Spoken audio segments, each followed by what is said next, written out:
देखिए बच्चा, bill of exchange जिसके बारे में आपने थोड़े थोड़े बीच में क्वेश्चंस भी आए थे, मैंने आपको कहे थे कि हम लोग इसे एक पर्टिकुलर चैप्टर में डील करेंगे। बिल ऑफ एक्सचेंज, जब कभी कोई आपने किसी पर्सन को क्रेडिट पे गुड्स बेचा, तो बेटा वो जो आपका डेटर है, आप उससे सिक्योरिटी चाहते हैं कि वो person time to time payment करे। इसके लिए आपने एक बिल बनाया और उस बिल पे उससे साइन करवा दी, जिसे हम लोग कहते हैं बिल ऑफ एक्सचेंज। ठीक है, बिल ऑफ एक्सचेंज एक डॉक्यूमेंट है। उस डॉक्यूमेंट में ये लिखा होता है कि कौन पर्सन किस टाइम को कितने रुपए देगा।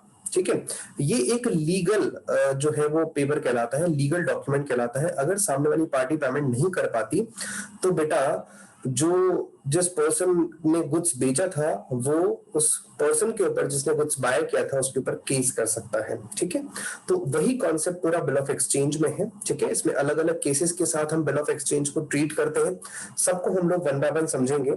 ठीक है, तो आप देखिए हम स्टार्ट कर रहे हैं यहाँ से। सबसे पहले कॉन्सेप्ट, बिल ऑफ एक्सचेंज का कॉन्सेप्ट क्या है, क्या कहता है, कहां से आया। बेटा बिल ऑफ एक्सचेंज स्टार्ट करने से पहले आपको मैं बता दूं, एक हमारा एक्ट है नेगोशिएबल इंस्ट्रूमेंट एक्ट 1881। इस एक्ट में बिल ऑफ एक्सचेंज के बारे में लिखा है। बिल ऑफ एक्सचेंज के साथ जब आप डील करते हैं तो कौन कौन से प्रोविजंस अप्लाई होते हैं, ये नेगोशिएबल इंस्ट्रूमेंट एक्ट 1881 में मेंशन है। तो वहां से इसका कॉन्सेप्ट आया।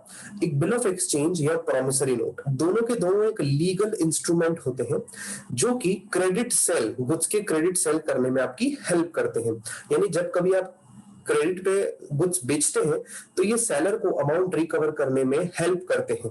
ठीक है, ये दोनों के दोनों लीगल इंस्ट्रूमेंट हैं और ये दोनों के दोनों नेगोशिएबल इंस्ट्रूमेंट एक्ट 1881 के तहत डील किए जाते हैं। अब आपके सामने एक वर्ड है बिल ऑफ एक्सचेंज, एक वर्ड है प्रॉमिसरी नोट। बेटा दो चीजें हैं, दोनों में कुछ नहीं होता, दोनों कागज का एक टुकड़ा है, टुकड़े पे लिखी हुई बातें हैं। ठीक है, लेकिन वो जो कागज का टुकड़ा है वो एक लीगल पेपर है, एक लीगल डॉक्यूमेंट है। ठीक है, तो बिल ऑफ एक्सचेंज हमारे कोर्स में है, प्रॉमिसरी नोट जनरली हमारे कोर्स में नहीं है, बट दोनों में कोई ज्यादा डिफरेंस होता नहीं है। दोनों की बात हम लोग करेंगे, दोनों की डेफिनेशन हम लोग पढ़ेंगे। तो बिल ऑफ एक्सचेंज की जो डेफिनेशन है वो ये जो नेगोशिएबल इंस्ट्रूमेंट एक्ट 1881 है, इसके सेक्शन 5 में लिखी है। इस सेक्शन 5 में क्या लिखा है, अ bill of exchange is an instrument in writing containing an unconditional order। Bill of exchange एक ऐसा इंस्ट्रूमेंट, एक ऐसा डॉक्यूमेंट है जिसके अंदर अनकंडीशनल ऑर्डर राइटिंग में होता है। अनकंडीशनल ऑर्डर मतलब मैं इस पर्सन को इतने रुपए दूंगा, कोई कंडीशन नहीं होती कि अगर ऐसा हुआ तो ही दूंगा, ऐसा कुछ नहीं होता। इफ करके कोई कंडीशन नहीं होती। मैं जैसे मान लीजिए मैंने एक राम नाम के पर्सन को गुड्स बेचा है, तो उस बिल ऑफ एक्सचेंज में एक सिंपल सा राम के पॉइंट ऑफ व्यू से लिखा होगा कि I Ram pay a sum of rupee to Sunil on this date. तो वहां पे एक अनकंडीशनल ऑर्डर होगा कि आप मुझे पेमेंट करेंगे। ठीक है, साइन बाय द मेकर। अब जो बिल ऑफ एक्सचेंज है इसमें जैसे मैंने बनाया है, समझना, मैं आपको पूरा सीन समझाऊंगा। बिल ऑफ एक्सचेंज जो बिल बनाता है उसको वो साइन करके जिस पर्सन से बिल एक्सेप्ट करवाना होता है उसके पास भेजा जाता है। तो आसान भाषा में बिल ऑफ एक्सचेंज एक ऐसा इंस्ट्रूमेंट है जो कि एक राइटिंग में होता है, जिसके अंदर अनकंडीशनल ऑर्डर होता है। ठीक है, अनकंडीशनल ऑर्डर होता है, इसको साइन कौन करता है, मेकर इस पे साइन करता है, to directing a certain person to pay a certain sum of money. इस बिल ऑफ एक्सचेंज में डायरेक्शन होता है कि वो व्यक्ति जिसको पेमेंट करना है वो एक पर्टिकुलर पर्सन को पेमेंट करेगा, या तो उस पर्टिकुलर पर्सन को पेमेंट करेगा या उस जो इंस्ट्रूमेंट है बिल ऑफ एक्सचेंज उसके अंदर अगर किसी और व्यक्ति का नाम लिखा है उस व्यक्ति को उसको पेमेंट करना होगा। ठीक है, ऐसा सेक्शन 5 में लिखा है। तो आसान भाषा में बिल ऑफ एक्सचेंज क्या है, बिल ऑफ एक्सचेंज एक ऐसा इंस्ट्रूमेंट है जिसमें अनकंडीशनल ऑर्डर होता है। ये bill of exchange generally writing में होता है और इस बिल ऑफ एक्सचेंज पे जो मेकर है वो साइन करता है, इस पे जिसने बिल ऑफ एक्सचेंज बनाया उस पे साइन करता है। और बिल ऑफ एक्सचेंज में एक डायरेक्शन होता है कि आपको इस व्यक्ति को इतने टाइम पीरियड के बाद पेमेंट करना है। एक सम ऑफ रुपीज भी लिखा होता है कि कितने रुपए आपको पेमेंट करने हैं, वो भी लिखा होता है। ठीक है, अब देखिए बिल जो है वो जनरली दो टाइप के होते हैं, एक ट्रेड बिल, एक अकोमोडेशन बिल। ट्रेड बिल क्या होता है बेटा, जब कभी आपने कोई बिल ऑफ एक्सचेंज ड्रॉ किया है ट्रेड के ट्रांजेक्शन के लिए, जैसे मैंने किसी को माल बेचा और सामने वाले बंदे को हमने जब क्रेडिट पे गुड्स बेचा, तो क्रेडिट पे जो गुड्स बेचा है उसका सारा हिसाब किताब हम लोग लाइक एक बिल बना करके रखेंगे कि हमने उधार पे माल बेचा, तो उससे कितने टाइम के बाद पेमेंट आएगा, वो एक बिल बनाया और सामने वाले बंदे को हमने ऑर्डर दिया कि इतने टाइम के बाद आपको पेमेंट करना है, तो वो कहलाएगा ट्रेड बिल। गुड्स बेचा और बेचे हुए गुड्स की पैसे की रिकवरी करने के लिए जो बिल बनाया वो ट्रेड बिल। अकोमोडेशन बिल होता है, आपने किसी को कोई गुड्स नहीं बेचा, दो पार्टीज है, दोनों को पैसों की नीड है, ए पार्टी ने बी पार्टी के ऊपर बिल बनाया, बी पार्टी ने ए पार्टी के ऊपर बिल बनाया सेम अमाउंट का, दोनों ने उस बिल को बना करके बैंक से पैसा ले लिया। ये बैंक से पैसा कैसे लिया जाता है, बैंक से डिस्काउंट करवाना बोलते हैं, ये हम आगे डिस्कस करेंगे। अकोमोडेशन बिल जनरली एक दूसरे की हेल्प के लिए बनाए जाते हैं कि इसमें किसी तरीके का कोई जो है वो ट्रेड वाला ट्रांजेक्शन नहीं होता, ठीक है। अकोमोडेशन बिल बच्चा हमारे कोर्स में नहीं है, यह हट चुका, पहले तक पढ़ाया जाता था। ट्रेड बिल हमारे कोर्स में है। अब आते हैं parties to bill of exchange. Parties, कितने तरीके की पार्टीज आती है बिल ऑफ एक्सचेंज में, तो बेटा बिल ऑफ एक्सचेंज में तीन पार्टीज आती है, ड्रॉवर, ड्रॉई और पेई। हम ड्रॉवर ए नाम के व्यक्ति को मानेंगे, ए नाम का पर्सन, हम उसे ड्रॉवर ट्रीट करेंगे। ड्रॉवर वो पर्सन होता है जो बिल को बनाता है या बिल को लिखता है। जैसे मान लीजिए मैं सेलर, मैंने गुड्स बेचा बी नाम के बायर को, बी ने मेरे से गुड्स खरीदा, तो मैं सेलर हूं ना, मैं ड्रॉवर कहलाऊंगा क्योंकि मैं बिल बना करके बी के पास जाऊंगा। तो ड्रॉवर कौन होता है, ड्रॉवर वो व्यक्ति होता है जो बिल को लिखता है, ठीक है। और ड्रॉवर वो एक व्यक्ति है जिसने क्रेडिट पे गुड्स बेचा है या कुछ पैसा उधार दिया है उस पर्सन को जिसके ऊपर बिल लिखा जा रहा है। ड्रॉवर जो है वो उस पैसे को रिकवर कर सकता है ड्रॉई से, जिस पर्सन के ऊपर बिल लिखा जाता है उसे ड्रॉई कहा जाता है। जैसे मान लीजिए मैंने बी नाम के व्यक्ति को गुड्स बेचा, तो मैं ड्रॉवर हूं, मैंने बिल लिखा, बी के पास साइन करवाने गया, ठीक है। अब मेरे पास क्या राइट है कि मैं बी से क्या कर सकता हूँ, बिल का पेमेंट मतलब रिसीव कर सकता हूँ, पैसा ले सकता हूँ उससे, ठीक है। फिर क्या रहता है ड्रॉई, जैसे हम लोग एक्सेप्टर भी कहते हैं। मैंने यहाँ ब्रैकेट में देखो, यहाँ एक्सेप्टर लिखा था, यहाँ लिखना भूल गया, तो आप यहाँ पे इसको एक्सेप्टर भी लिख सकते हैं, ACCEPTOR, एक्सेप्टर। मैंने यहाँ पे बी को एक्सेप्टर माना है, मैंने माना है कि ए ने बी को माल बेचा है, ठीक है। तो ड्रॉई वो व्यक्ति होता है जिसके फेवर में बिल ऑफ एक्सचेंज को ड्रॉ किया गया है, और वो बिल ऑफ एक्सचेंज को क्या करेगा, एक्सेप्ट करेगा। जैसे मैंने बिल बनाया बी पे, तो बी ड्रॉई कहलाएगा क्योंकि वो बिल को एक्सेप्ट करेगा। ड्रॉई वो व्यक्ति होता है जिसने ड्रॉवर से क्रेडिट पे गुड्स खरीदा है, यानी आसान भाषा में ड्रॉई जो है वो कौन कहलाता है, बायर, और ड्रॉवर कौन कहलाता है, सेलर। तो ड्रॉई का जो मेन ऑब्लिगेशन होता है वो उसको बिल का पेमेंट करना होता है अपने ड्रॉवर को, ठीक है। अब थर्ड पार्टी आती है पेई। पेई वो व्यक्ति होता है जिसको अल्टीमेट पेमेंट रिसीव होता है ड्रॉई से, यानी मान लीजिए कि बी ने ए को पेमेंट कर दिया टाइम पे, तो ए ही ड्रॉवर है और ए ही पे भी कहलाएगा। तो पे में जनरली वो पर्सन होता है पे में जिसने पेमेंट रिसीव किया है। यूजुअली ड्रॉवर ही पे होता है, दोनों सेम ही पर्सन होते हैं, लेकिन कभी कभी ड्रॉवर जो है वो पे नहीं होता। कब कब नहीं होता ये हम डिस्कस करेंगे जब हम लोग डिटेल में आगे और इस चैप्टर को पढ़ेंगे, आपको ये बात समझ आ जाएगी, ठीक है। Features of bill of exchange. बेटा फीचर्स अगर आप देखोगे बिल ऑफ एक्सचेंज के, तो मैंने इसी की डेफिनेशन से सारे के सारे फीचर्स बनाए हैं, आप भी बना सकते हैं। जो मैंने बोल्ड पार्ट्स किए ना यहाँ पे, bold bold writing, unconditional order, sign by maker, a certain person, ये सारी की सारी आपके फीचर्स हैं। सबसे पहले बिल ऑफ एक्सचेंज राइटिंग में होना चाहिए। बिल ऑफ एक्सचेंज का फीचर क्या है, बिल ऑफ एक्सचेंज रिटर्न में होता है, ऑरल बिल ऑफ एक्सचेंज नहीं होता। इस बिल ऑफ एक्सचेंज में एक ऑर्डर होता है। ऑर्डर मतलब सामने वाले व्यक्ति को हम ऑर्डर देते हैं कि उसको ये पेमेंट करना है, रिक्वेस्ट नहीं होती, क्या होता है, ऑर्डर। और ऑर्डर जो होता है वो पेमेंट का वो अनकंडीशनल होता है, कोई कंडीशन नहीं जुड़ी होती इसके साथ कि आप पेमेंट कब करोगे, जब कोई ये इवेंट होगा ना, ऐसा कुछ नहीं होगा। आपको इस टाइम को इस डेट पे ये पेमेंट करना है, दैट्स इट, अनकंडीशनल, कोई कंडीशन नहीं। The amount of bill of exchange must be certain. उस बिल ऑफ एक्सचेंज में एक पर्टिकुलर अमाउंट लिखा होना चाहिए जिसका पेमेंट किया जाना है। Date of payment should be certain. Date of payment भी एक फिक्स होना चाहिए जिस दिन पे पेमेंट होना है। It must be sign by the drawer of the bill. जिसने बिल ड्रॉ किया है उसको साइन करता है, ठीक है। और वापस साइन देखो ड्रॉअर भी करेगा, जिसने माल बेचा है वो भी करेगा, और ड्रॉई भी करेगा। ड्रॉई जब साइन करता है उसको कहा जाता है वो बिल को उसने एक्सेप्ट कर लिया। तो ड्रॉई से बिल एक्सेप्ट करवाना है, उस पर साइन करवा करके।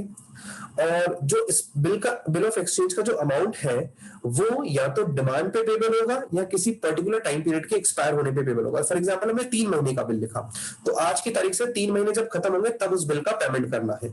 अगर बिल ऑन डिमांड है, 2 तरीके के 3 तरीके के बिल होते हैं, वो भी हम डिस्कस करेंगे अभी आगे। अगर बिल ऑन डिमांड है तो बिल ऑन डिमांड का मतलब क्या हुआ बच्चा, कि जब कभी ड्रॉअर डिमांड करेगा ड्रॉई से तब उसको बिल का पेमेंट करना पड़ेगा। और अगर बिल डिमांड पे नहीं है, वो जनरली बिल है आफ्टर साइट करके, तो उसमें जितना भी एक्सपायरी है 3 मंथ का जैसे पीरियड है बिल का, वो कंप्लीट होगा, उसके बाद आपको पेमेंट करना होगा। ठीक है। अब ये जो बिल का अमाउंट है वो या तो किसी पर्सन को देना है, यानी जो उसमें मेंशन होगा उसका नाम, या उसमें जिस पर्सन का नाम मेंशन है उसको देना है, या जिसके पास वो बिल ऑफ एक्सचेंज है उसको पेमेंट देना है। ठीक है। और बिल ऑफ एक्सचेंज के ऊपर स्टैंप लगा होना चाहिए, क्योंकि ये लीगल रिक्वायरमेंट है, तभी वो एक लीगल बिल ऑफ एक्सचेंज कहलाएगा। ठीक है। यहां तक क्लियर होता है बच्चा? फीचर्स बिल ऑफ एक्सचेंज के क्लियर हो गए आप लोगों को? अब बेटा एडवांटेजेस बिल ऑफ एक्सचेंज के थोड़े से थ्योरी के पॉइंट्स है बच्चा। फर्स्ट डे आपको पता है, जैसे ही हम कोई चैप्टर स्टार्ट करते हैं तो सबसे पहले हम उसके बारे में थोड़ी सी थ्योरी पढ़ेंगे, उसके बारे में इंट्रोडक्शन देखेंगे, उसके कॉन्सेप्ट्स को जानने की कोशिश करते हैं। तो वैसे ही यहाँ पे एडवांटेजेस पढ़ रहे हैं हम लोग बिल ऑफ एक्सचेंज के। सबसे पहले बिल ऑफ एक्सचेंज का क्या फायदा है? It helps in purchases and sales of goods on credit basis. आप गुड्स को क्रेडिट पे बेच और खरीद सकते हो इस बिल ऑफ एक्सचेंज की सहायता से, उसकी हेल्प से। क्योंकि जब कभी आप किसी को क्रेडिट पे गुड्स बेचोगे तो आपके मन में एक अनसिक्योरिटी क्या रहेगी कि यार सामने वाले बंदे से पैसा आएगा या नहीं आएगा टाइम पे। तो इसी डाउट से बचने के लिए आप बिल ऑफ एक्सचेंज साइन करवा लेते हो सामने वाले पर्सन से। अगर वो टाइम पे पेमेंट नहीं करता तो आप उस पर केस कर सकते हो। It is legally valid document in the eyes of law. कानून की नजरों में ये जो बिल ऑफ एक्सचेंज है एक लीगल, एक वैलिड डॉक्यूमेंट है। ठीक है। It assures a easier recovery to the drawer if drawee fails to make the payment. जो ड्रॉअर है ये इससे ड्रॉअर इजीली पेमेंट रिकवर कर सकता है ड्रॉई से। अगर वो पेमेंट नहीं कर पाता तो वो यानी ड्रॉअर कैश कर सकता है और इजीली उसको पेमेंट भी मिल जाएगा। A bill can be discounted from the bank before its date of maturity। अब समझो, मैं आपको यही कॉन्सेप्ट समझा रहा था थोड़ी देर पहले, मैंने बोला ना आगे बताऊंगा। बेटा जो बिल ऑफ एक्सचेंज होता है इसके फायदे क्या है? जैसे मान लीजिए मैं बी हूं, मैं ए हूं और मैंने बी पे बिल लिखा है। बी पे जो बिल लिखा उससे साइन करवा करके वापस में मेरे पास ले आया। अब वो जो बिल है उसका पेमेंट मुझे 3 महीने के बाद होना है, सपोज 3 महीने का टाइम पीरियड है, लेकिन मुझे मान लो पैसों की जरूरत अभी पड़ जाती है। तो बेटा मैं क्या कर सकता हूँ, मैं वो जो बिल है उसको लेकर के बैंक पे जाऊंगा, बैंक को समझाऊंगा कि भाई देखो मैं ए हूं, मैंने बी के ऊपर बिल लिखा है, बी 3 महीने के बाद आपको पैसे देगा, मुझे बी पैसों की नीड है। तो बी बैंक भी क्या करेगा, मुझे पेमेंट दे देगा, पूरे नहीं देगा, थोड़ा सा उसमें से डिस्काउंटिंग चार्जेस अपना इंटरेस्ट कट कर लेगा। जैसे 5,000 का बिल है तो 4,900 रुपीज मुझे दे देगा, 100 रुपीज बैंक ने अपना डिस्काउंटिंग कट कर लिया। उसको डिस्काउंटिंग चार्जेस बोला जाता है जो बैंक पैसे कट करता है। ठीक है। अब मान लीजिए वो 100 रुपए जो बैंक ने कट किए हैं ना, अब जब टाइम 3 महीने कंप्लीट हो जाएंगे तो बी जब पैसे लेके आएगा मेरे पास, मैं कह दूंगा बैंक में जमा करा दो, मैंने बैंक से पैसे ले लिए। तो बैंक के पास वो पूरे 5,000 रुपए जमा करेगा। तो बैंक को 100 रुपए का फायदा हो गया, मुझे उसने 1400 दिया, 3 महीने के बाद बैंक को 5,000 पूरा मिल गया, तो 100 रुपीज बैंक का बेनिफिट हो गया। तो आप इस तरीके से एक बिल को बैंक से डिस्काउंट करवा सकते हो उसकी मेच्योरिटी डेट से पहले। मेच्योरिटी डेट मतलब जैसे मान लीजिए आज बिल लिखा है तो आज के 3 महीने के बाद वो मेच्योर होगा, तो उससे पहले मैं जाकर के बैंक से डिस्काउंट करवा सकता हूँ। By discounting with the bank, जब आप बैंक से डिस्काउंट करवाते हो अपना bill of exchange, drawer can get the money before the due date if required. तो ड्रॉअर को ड्यू डेट से पहले पैसा मिल जाता है अगर ड्रॉअर को उसकी जरूरत होती है तो। Fourth is it can be easily transferred from one person to another by endorsement। जो बिल ऑफ एक्सचेंज है, मान लीजिए मैंने बी पे बिल लिखा और बिल वो मेरे पास आ गया, मैं बी से साइन करवा के मेरे पास बिल ले आया। अब मुझसे मान लीजिए सी पैसे मांगता है तो मैं सी को वो बिल ऑफ एक्सचेंज एंडोर्स कर सकता हूँ, ट्रांसफर कर सकता हूँ। वर्ड क्या बोला जाता है ट्रांसफर करने को? एंडोर्समेंट। एंडोर्स कर सकते हैं बिल को अपन। ठीक है। जो मुझसे पैसे मांगता है, ड्रॉअर से जो पैसे मांगता है, ड्रॉअर उस बिल को एंडोर्स कर सकता है। It helps in recovery of debt without sending reminder to the debtor. देखिए बिल ऑफ एक्सचेंज एक ऐसा इंस्ट्रूमेंट है जिसमें आपके पास राइट होता है कि आप सामने वाले डेटर को बिना रिमाइंडर दिए पैसा वसूल कर सकते हो। आप उसको बोलोगे भैया टाइम हो गया, लाओ पैसे लाओ, ठीक है, आप उसको रिमाइंडर नहीं दोगे क्योंकि ऑलरेडी बिल ऑफ एक्सचेंज उसने साइन कर रखा है। It assures the seller about the timely recovery of debt. और बिल ऑफ एक्सचेंज जो होता है वो अश्योर करता है सेलर को कि उसको टाइम पे पैसा मिल जाएगा जो उसने उधार पे माल बेचा है ना? समझ में? अब आती है बात। हाँ बेटा। सर थर्ड वाले पॉइंट में अगर जिससे हम पैसा मांगते हैं, हमने बैंक से तो पैसे ले लिए और जिससे हम पैसा मांगते हैं अगर वो बैड डेट हो जाए तो फिर बिल्कुल, वो भी ट्रीटमेंट है, वो भी पढ़ेंगे। तो बैंक हमारे अकाउंट से काट लेगा, क्योंकि बैंक ने हमें पैसा दिया है तो बैंक हमारे अकाउंट से काटेगा। फिर मैं जानूं और वो व्यक्ति जाने, जिस पर्सन को मैंने लाइक बिल जिस पर्सन पे लिखा था जिसने टाइम पे पेमेंट नहीं किया, इसको हम लोग बोलते हैं डिसऑनर ऑफ अ बिल। ये भी एक पर्टिकुलर टॉपिक है। जब कभी देखो दो सिचुएशंस हो सकती है, या तो जो ड्रॉई है वो टाइम पे पेमेंट करेगा, जैसे हम लोग बोलेंगे बिल मेट ऑन मैच्योरिटी। दूसरी सिचुएशन होती है वो टाइम पे पेमेंट नहीं करेगा, तो उसे हम बोलते हैं बिल डिसऑनर। दोनों ही अकाउंटिंग ट्रीटमेंट्स हम लोग पढ़ने वाले हैं, दोनों ही अकाउंटिंग ट्रीटमेंट्स हमारे कोर्स में है। ठीक है, बताएंगे इसको और भी आगे डिटेल में डिस्कस करेंगे। अब आती है बात बच्चा प्रॉमिसरी नोट। हमने दो चीजें पढ़ी थी, बिल ऑफ एक्सचेंज और प्रॉमिसरी नोट। प्रॉमिसरी नोट और बिल ऑफ एक्सचेंज में कोई ज्यादा फर्क नहीं होता, बस प्रॉमिसरी नोट एक ऐसा इंस्ट्रूमेंट है जो कि राइटिंग में होता है और इसमें भी अनकंडीशनल ऑर्डर होता है, इसमें मेकर साइन करता है और सब कुछ सेम लिखा है। यहाँ पे बस ये एक प्रॉमिसरी नोट प्रॉमिस टू पे होता है, एक ऑर्डर नहीं होता है। यहाँ पे यहाँ क्या होता है, प्रॉमिस टू पे। यहाँ पे लिखा हुआ भी है फीचर में, there must be an unconditional promise. ये एक अनकंडीशनल प्रॉमिस होता है, ठीक है। To pay a certain sum of money on a certain date, एक पर्टिकुलर पैसा एक पर्टिकुलर टाइम पीरियड पे आपको देना है, एक certain amount certain time period पे आपको देना है, ऐसा प्रॉमिस किया जाता है। कागज का टुकड़ा वही है, वहां प्रॉमिस किया जाता है, तो वो प्रॉमिसरी नोट हो जाएगा। अच्छा, प्रॉमिसरी नोट को मेकर साइन करेगा, ठीक है। बिल ऑफ एक्सचेंज में भी जनरली मेकर करता था। The name of the pay must be mention on it. Promissory note में जिस व्यक्ति को पेमेंट मिलना है ना, उसका नाम लिखा होता है और it must be stamp according to its value, values के अकॉर्डिंग यहाँ पे स्टैंप लगाया जाता है। इस पे भी जो नोटेरी वगैरह होती है वो करवाई जाती है, ठीक है।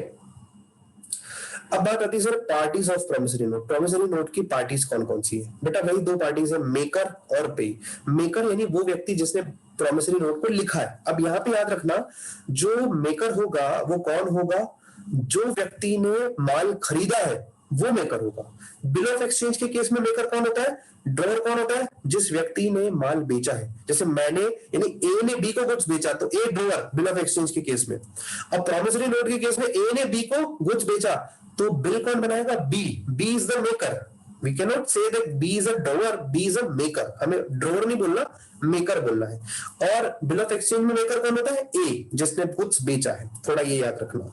तो मेकर यहाँ पे प्रॉमिसरी नोट पे कौन होता है? मेकर वो व्यक्ति है जिसने प्रॉमिस किया है कि वो एक अमाउंट सर्टेन डेट को पे करेगा। मेकर जो होता है वो बिल पे साइन करता है और वो पेई के सामने उस बिल को प्रेजेंट करेगा। पेई कौन होता है? पेई वो पर्सन होता है who is entitled to get the payment from the maker of promissory note. अब प्रॉमिसरी नोट जिस व्यक्ति ने बनाया है मेकर ने, उससे जो पर्सन पैसा रिसीव करेगा उसे पेई कहते हैं, ठीक है। आप ये भी कह सकते हो पेई वो पर्सन होता है जिसने पैसा दिया है। किसको दिया है? उसने वो पैसा मेकर को दिया है या मेकर को गुड्स बेचा है उसने, ऐसे भी बोल सकते हैं। यहां तक पहले छोटा सा थ्योरी वाला पोर्शन था बच्चा, ये क्लियर होता है?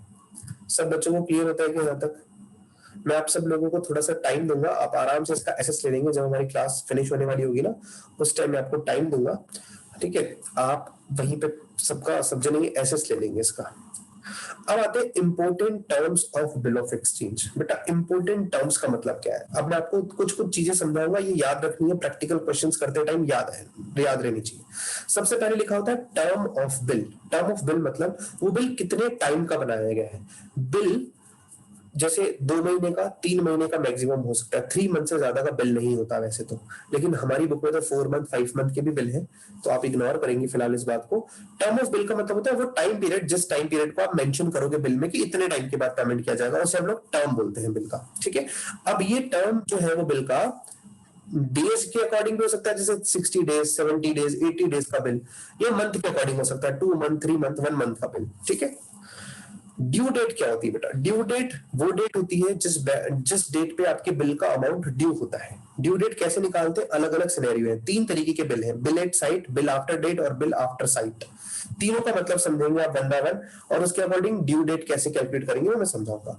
बिल एट साइट, मैं आपको सिंपल सा ड्यू डेट बताता हूं। जैसे मान लीजिए 1 जनवरी को कोई बिल लिखा है और 3 महीने का बिल है, तो 1 जनवरी से 3 महीने चलो, 1 फरवरी, 1 मार्च और 1 अप्रैल, ठीक है। तो 1 अप्रैल जो है ना वो कहलाएगा ड्यू डेट। 1 अप्रैल क्या कहलाएगा? Due date. अब यहाँ पे 3 अलग अलग कैटेगरीज है बिल की। क्या वो बिल जो लिखा गया है वो एट साइट है, या आफ्टर डेट है या आफ्टर साइट है। बिल एट साइट का मतलब क्या होता है, जब कभी इस टाइप में बिल की कोई डेट नहीं होती, बिल जिस दिन ड्रॉई को दिखाएंगे बिल उस दिन ड्रॉई पेमेंट कर देगा उस बिल का, उसे बोलते हैं बिल एट साइट। एक होता है bill after date. Bill after date मतलब जैसे मैंने 1 जनवरी को बिल बनाया और 3 महीने का बिल है, वो आफ्टर डेट है, मतलब 1 तारीख को काउंट नहीं करना, 1 तारीख से आपको आगे चलना, जिस दिन बिल बनाया यहां से लेके 3 महीने और काउंट कर लो। बिल आफ्टर डेट वो डेट वाले दिन से काउंट होगा, ठीक है, जिस दिन बिल बनाया। बिल आफ्टर साइट, इसमें बिल की डेट कब से काउंट होती है, जिस दिन ड्रॉई ने बिल एक्सेप्ट किया, तो जिस दिन एक्सेप्ट किया है बिल उस डेट से लेके टर्म काउंट होती है। जैसे सपोज मैंने ए ने बी को माल बेचा 1 अप्रैल 2020 को, हमने बिल बनाया 1 अप्रैल 2020 को, लेकिन जो बी है उसने बिल को 10 अप्रैल 2020 को एक्सेप्ट किया, तो 10 अप्रैल से काउंट होंगे 3 मंथ, ना कि 1 अप्रैल से। बाकी फर्स्ट और सेकंड वाले में 1 अप्रैल से काउंट होते हैं, ठीक है। फिर आता है बेटा डे ऑफ ग्रेस। ग्रेस मतलब जब ड्यू डेट बनती है ना, जैसे मान लीजिए 1 जनवरी का बिल है, 3 महीने के बाद पे होना है, तो 1 अप्रैल उसकी ड्यू डेट होगी, हम 3 दिन एक्स्ट्रा ग्रेस पीरियड देते हैं, 3 दिन सामने वाले को पैसा अरेंज करने की, 3 दिन, उसे बोलते हैं ग्रेस पीरियड। क्या बोलते हैं, ग्रेस पीरियड या डे ऑफ ग्रेस। 3 दिन एक्स्ट्रा दिए जाते हैं, ऐसा हमारा ट्रेडिशन है, हम हमेशा 3 दिन एक्स्ट्रा देंगे। तो मेच्योरिटी डेट कैसे बनेगी, मेच्योरिटी डेट ड्यू डेट में जब 3 दिन जोड़ोगे ना तो वो कहलाएगी मेच्योरिटी डेट, ठीक है। तो ड्यू डेट, यहाँ हम लोग 11th क्लास में ड्यू डेट और मेच्योरिटी डेट एक ही चीज को मानते हैं, जो बिल की डेट है जिस दिन बिल लिखा गया वहां से टर्म जोड़ो बिल में और 3 दिन जोड़ दो, वो कहलाएगी मेच्योरिटी डेट, ठीक है। अब यहाँ पे एक दो छोटे छोटे से पॉइंट है, उसको थोड़ा आपको ध्यान रखना है। जब कभी बिल ऑन डिमांड है या बिल एट साइट है तो उसमें 3 दिन ग्रेस पीरियड के नहीं जोड़े जाएंगे, 3 दिन एक्स्ट्रा हम नहीं देंगे। ऑन डिमांड बिल है, बिल ऑन डिमांड का मतलब क्या होता है, जिस दिन बिल प्रेजेंट किया जाएगा सेम डे पेमेंट दिया जाएगा। एट साइट का मतलब क्या होता है, जिस दिन बिल दिखाया जाएगा उसी दिन पेमेंट दिया जाएगा, दोनों का मतलब एक ही, ऑन डिमांड बोलो या एट साइट बोलो। अच्छा जी, अब मान लीजिए जो आपका बिल है, बिल का अगर आपके पास बिल का जो टर्म है वो डेज में दिया है, तो बेटा आप मेच्योरिटी डेट कैलकुलेट करने के लिए डे के अकॉर्डिंग ही काउंट करोगे, ठीक है। ये आपको याद रखना है, आपको मंथ के अकॉर्डिंग काउंट नहीं करता। जैसे 1 जनवरी को बिल लिखा है और बिल बोला है 60 डेज का है, तो बेटा आप 60 डेज ही काउंट करोगे। 1 जनवरी को बिल लिखा तो 30 दिन जनवरी के बचे, 28 दिन फरवरी के बचे और 2 दिन मार्च के हो गए, तो ऐसे पूरे काउंट करेंगे, 30, 28 और 2 डेज ऐसे काउंट करेंगे, मंथ वाइज नहीं चलेंगे। और लास्ट चीज जो आज मैं आपको थ्योरी की पढ़ा करके ऑफ करूंगा क्लास, वो ये है, अगर मान लीजिए मेच्योरिटी डेट किसी पब्लिक हॉलीडे को आती, पब्लिक हॉलीडे बोले तो 26 जनवरी हो गया, 2 अक्टूबर हो गया गांधी जयंती, अगर ऐसे दिन पे मेच्योरिटी डेट आती है तो एक दिन पहले मेच्योरिटी डेट ली जाएगी। 25 जनवरी, अगर 26 जनवरी को बिल की ड्यू डेट बन रही है तो 25 जनवरी ली जाएगी। 2 अक्टूबर को बिल की ड्यू डेट बन रही है तो 1 अक्टूबर ली जाएगी, बिकॉज ये जो डे है, हॉलीडे है, ये पब्लिक हॉलीडे है, ये पहले से अनाउंस हॉलीडे होते हैं, तो इसमें 1 day before maturity date count की जाएगी। लेकिन मान लीजिए अगर आपका ड्यू डेट है बिल का, वो किसी ऐसे दिन आ रहा है जिस दिन सडन हॉलीडे हो रहा है।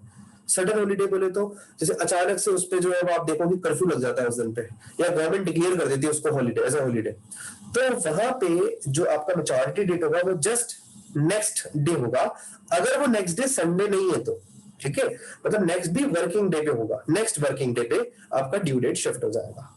क्लियर, यहां तक समझ आता है। इसके बाद के जितने भी पॉइंट है ना, ये सब हम लोग कल डिस्कस करेंगे, बिकॉज ये पूरा प्रैक्टिकल पॉइंट है। अब बच्चा मैं आप लोगों को एक बार ये थोड़ा सा आप आराम से इसका वो ले लीजिएगा, एसएस ले लीजिए, मैं आपके सामने खोल करके रख रहा हूँ। पहले यहाँ तक एसएस ले लीजिए,